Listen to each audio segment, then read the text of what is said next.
Hey guys, welcome back to my channel. In this video I'll be reviewing and swatching the Deck of Scarlet Destination Desert palette.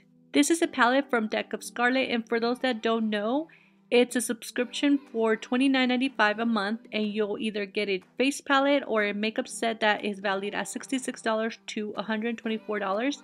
I don't know much about this subscription, so if you're interested and want to learn more about it, I'll have a direct link down below. So this is the Destination Desert palette. This is a 10-pan eyeshadow palette that is $29.95 for members, and for non-members it will be $44.95.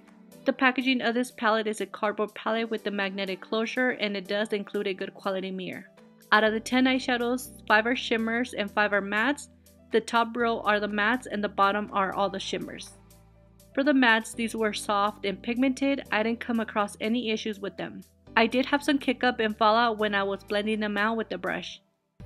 For the shimmers, all were creamy except for the green shade called Cactus. For that one, I had to scratch the pan a little bit just to get a better payoff. So overall, this is a very pretty palette, and the eyeshadows perform really good. It's a mixture of warm and cool tones, and it has a good variety of mattes and shimmers. If I had to give this palette a con, it would be the price. Don't get me wrong, it's a very pretty palette and has pretty packaging as well. But like I said, if I had to give it a con, that would be it.